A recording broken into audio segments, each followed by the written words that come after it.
Jones, capítulo 3. Lois abriu a porta e deixoume ver que o tal Igor non tiña unha chepa nas costas, pero tampouco tiña pinta de fantasía erótica. Tiña unha pinta de vello rosmón medio amargado que se alimentaba de cafés a nicotina. Eu veño revisar o meu exame, aí fora hai unha que ten mala hostia dabondo para ser a súa muller, diría a súa filla, pero négome a creer que haxa quen queira... Rematou cun xesto obsceno. Sen inmutarse sequera polo comentario irrespetuoso do seu alumno e sen quitar a vista do libro que estaba lendo, alargou a man ata un montón de papéis que tiña ao seu carón, colleu un feixe deles e doullos a Lois. E tamén, case sen erguer a vista do libro, mirou cara a min desguello. «Vostede que quere?» berrou. Non me gustou o ton e tardei en responderlle, precisamente por iso, e porque me daba apuro contarlle a película diante do tipo o que acababa de humillar lembrándolle que era un fracasado. Claro que el xa me devolverá a súa maneira. «Que? Está viva ou?» berrou de novo. «Sí», respondín. «Desculpe, é que non daba visto cal dos mobles era o que me falaba». Lois reprimiu unha risa detrás do exame, pero o profesor nin se inmutou. «Que? É para hoxe?» insistiu. «Bueno», dixen tratando de arredar a vergoña, «é que teño algo na casa que me cambia as cousas de sitio voando». «O que, unha criada dilixente?» roñou o vello. «Porque iso sí que sería raro», rematou. «Pois non teño nin idea do que é, pero asegúrelle que non é unha criada, aínda non me pediu que lle fixera contrato». «Vin porque me dixeron de vostede na tenda máxica que hai preto da estación do tren», expliquei. «Ah, ali! Pois volva que lle vendan un dos meus libros, que isto non é unha consulta, estou ata os mesmísimos de que me manden a canto desequilibrado e entra pola porta», dixo o profesor amargado. Non tiven moita máis opción que marchar. Lois seguía detrás do exame rindo, imagino. Tamén o agradecín, polo menos non lle tiña que ver a cara. O vello tampouco, que sorprendentemente nin se inmutou en ningún momento, nin ergueu a cabeza en ningún momento. «Que non se diga que che falta valor», dixo Lois poñéndose ao meu carón con axilidade. «A ti tampouco moi ben vas ter que facer o próximo exame», repliquei. «Non creo que haxa próximo exame, só me queda unha convocatoria e non a vou desperdiciar con este cretino, que lle dean polo cu. Cámbiame a Compostela. E que che quede claro, que eu sempre fago moi ben todos os meus exames». «Claro, pero o profe tenche manía», soltei. «Pois este sí, lista», dixo alterado. «Non fai falta que veres, creocho ben, pero de todas as maneiras tomáchelo ben». «Sí, voulle reventar as 4 rodas da Mercedes que xa descubrín onde o garda. O fillo de puta aquí trae un panda», dixo Lois. «Será que non se fía dos seus alumnos?», dixenlle con retranca.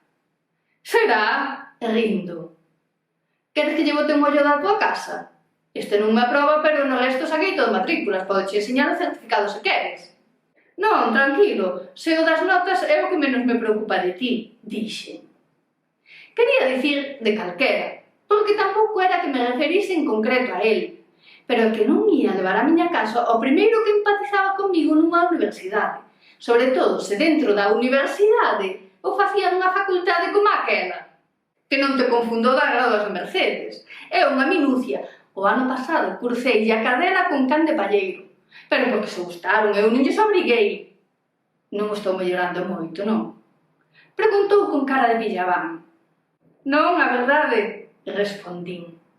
«Pero as putadas ollas fago a él, e xuroche que nunca lle fixen conxuro algún, que cumpro escrupulosamente o código deontolóxico», explicou.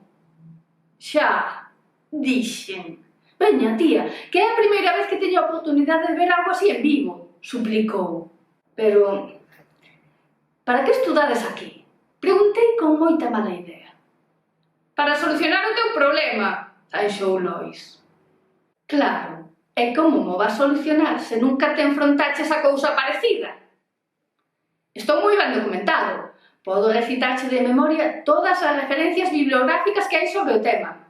Todas as referencias históricas documentadas. As teorías dos estudiosos, as teorías das parroquianas, as miñas teorías, teño a tese doutoral feita hai 5 anos e perfecciono a cada curso. Non vas a topar a ninguén que saiba máis que a min, Nin o vello, por moito que cho recomendara na tenda máxica esa, argumentou. Se non che discuto nada disto. Estou segura de que todo o que dis é certo, pero comprenderás que teño abondo co que teño sen sumarlle un psicópata. Soltei. Fagocho gratis, regateou. Ah, que pensabas cobrarme? Escandalicei. Non, tía, que che digo que o fago gratis. E máis, se mo deixas ver só velo, convídote a cear, ofertou. Vai, a ti non só tes valor, tamén tes moito morro. Corteille pensando que toda a historia era unha vil estrategia para ligar. Había que intentalo, dixo Lois abandonando a negociación. Demasiado pronto, diría eu. Pero aínda ganando, non podía deixar pasar por alto unha cea gratis. Era o equilibrio que un mundo xusto precisaba. Eu convidara a Bego a comer, Lois convidábame a min a cear e, a cambio, deixáballe intentar solucionar o meu problemiña. Por moito que suspendera o tal Igor, peor non o ia deixar. A ver, e a onde dis que me vas convidar? Berrei. Lois freou en seco e miroume sen dar a volta, cunha pose estilo pataki malvada, e dixo: onde queiras. Ai, que tal me dixo? Puxéronseme centolas no sitio das pupilas. Que non sexa moi caro, que non chego a mileurista, rematou. As pupilas cambiaron a raso con tortilla. Vale, trato feito, dixen estendendolle a man para formalizar o acordo. El sorriu e doume a man con firmeza, pero sen apertar. Primeiro, ceo ou casa? Preguntou. Pareceume que con doble sentido.